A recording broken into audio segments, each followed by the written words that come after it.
வாங்க ஃப்ரெண்ட், ஜிஆர்டிக்கு உங்களை அன்புடன் வரவேற்கும். மாதத்தோட தொடக்கத்தில் 1,17,000 காணப்பட்ட தங்கத்தோட விலையானது இப்போ 1,10,000 அப்படிங்கிற சரிவில் காணப்படுது. அவ்வப்போது ஏற்றங்கள் இருந்தாலும் சரிவின் வேகம் தாக்கும் ஏற்றத்தை விட அதிகமாக இருக்குது. இது மேற்கொண்டு சரிய வாய்ப்புகளை பற்றிலாம் தெரிஞ்சுக்க நம்ம ஜிஆர்டியை உடனடியாக சப்ஸ்கிரைப் பண்ணுங்கள். வீடியோவுக்கு ஒரே ஒரு லைக் போடுங்க. வெள்ளி விலையை பொறுத்த வரைக்கும் 1 கிராம் 270 காணப்பட்டது. இன்று விலை மாற்றம் இல்லாமல் 270. 8 கிராம் 2,160 காணப்பட்டது. விலை மாற்றம் இன்று 2,160 காணப்படுது. இதே வேளை மாதத்தோட தொடக்கத்தில் வெள்ளியோட விலையானது 2,90,000 அப்படிங்கிற விலையில் காணப்பட்டது. ஏற்றம் சரிவின் காணப்பட்டாலும் பார்த்தீங்கன்னா இப்போ வந்து 2,70,000 அப்படிங்கிற சரிவில் தான் நீடிக்குது. இதே வேளை நம்ம அடுத்து 24 தங்கத்தோட விலையை பார்க்கலாம். இதுவும் சரிவு பாதையில் தான் நீடிக்குது. 1 கிராம் 15,120 காணப்பட்டது. இன்று விலை மாற்றம் இல்லாமல் 15,120 காணப்படுற வேலையில் நம்மளுக்கு தங்கம் மற்றும் வெள்ளியோட விலை தொடர்ந்து இந்த மாதத்தில் சரிகிற மாதிரியே கடுமையாக சரின்னு ஆசைப்பட்டீங்கன்னா வீடியோவுக்கு ஒரே ஒரு லைக் போடுங்க. 1,20,960 காணப்பட்டது. விலை மாற்றம் இன்று 1,20,960 காணப்படுது. இருந்தாலும் மாதத்தோட தொடக்கத்தில் 1,27,680 காணப்பட்டது. நம்மளுக்கு எப்படி இருக்குன்னா 1,20,960 அப்படிங்கிற வீழ்ச்சி பாதையில் காணப்படுது. மீண்டும் பார்த்தீங்கன்னா நம்ம வந்து 22 தங்கத்தோட விலையை பார்க்க போகிறோம். 1 கிராம் 13,860 காணப்பட்டது. நம்மளுக்கு அதே விலையில் 13,860 இருக்குது.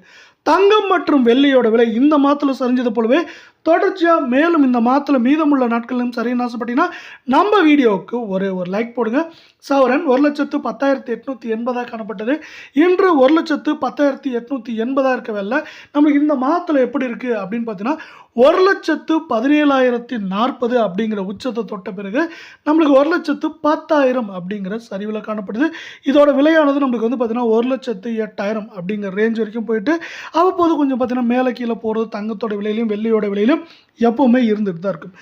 ஏன் இந்த சரிவு அப்படின்னு பார்த்தீங்கன்னா நம்மளுக்கு இதற்கு முக்கியமாக பங்குச்சந்தைகளை ஒரு காரணமாக சொல்லலாம். அமெரிக்க பங்குச்சந்தையானது யாரும் எதிர்பார்க்காத நேரத்தில் மீண்டும் 51,202 புள்ளிகள் அப்படிங்கிற ஏற்றத்தில் காணப்படுது. நம்மளுக்கு வந்து பார்த்தீங்கன்னா 353 புள்ளிகள் உயர்ந்து காணப்படுது. அமெரிக்க பங்குச்சந்தை இதே கால நேரத்தில் பார்த்தீங்கன்னா போன வருடத்தில் 36,000 37,000 புள்ளிகள் இருந்தது. இப்போ 51,000 புள்ளிகளை கடந்து காணப்படுது. இப்படி அமெரிக்க பங்குச்சந்தை உயரும் போது மற்ற நாடுகள்லேருந்து முதலீடுகள் அங்கே அதிகரிக்கும். ஏன்னா வந்து பார்த்தீங்கன்னா பங்குச்சந்தைகள் வேகமாக சீராகவும் உயருது. அது மட்டும் இல்லாமல் சரிவு இருந்தால் கூட 50,000 புள்ளிகளுக்கு கீழே சரியில்லை. 50,000 புள்ளிகள் வந்து 51,500-600 புள்ளிகள் அப்படிங்கிற ரேஞ்சில் இருக்கிற காரணத்தால் இந்த ஸ்ட்ராங்கான பங்குச்சந்தையை சார்ந்து தங்கம் மற்றும் வெள்ளியிலேருந்து முதலீடுகள் வெளியே போய் பங்குச்சந்தைகளில் அதான் குறிப்பாக அமெரிக்க பங்குச்சந்தையில் முதலீடுகள் அதிகரிக்கிறது. இது தங்கம் மற்றும் வெள்ளியோட விலை சரிவுக்கு ஆதரவாக இருக்க வெள்ள இந்திய பங்குச்சந்தையானது ஏற்றம் சரிவுன்னு காணப்படுறது. முதலீட்டாளர்களுக்கு லாபத்தை அதிகமாக தரும் குறுகிய நாட்களில். இப்போ வந்து பார்த்தீங்கன்னா திடீர்னு ஒரே நாளில் ஆல்மோஸ்ட் 1,695 புள்ளிகள் உயர்ந்து 75,527 புள்ளிகள் அப்படிங்கிற ஏற்றத்தில் காணப்படுது. தங்கம் மற்றும் வெள்ளியோட விலை சரிவுக்கு முக்கியமாக ஒரு ஆதரவாக இருக்க வாய்ப்புகள் மேற்கொண்டு அதிகமாக காணப்படுது.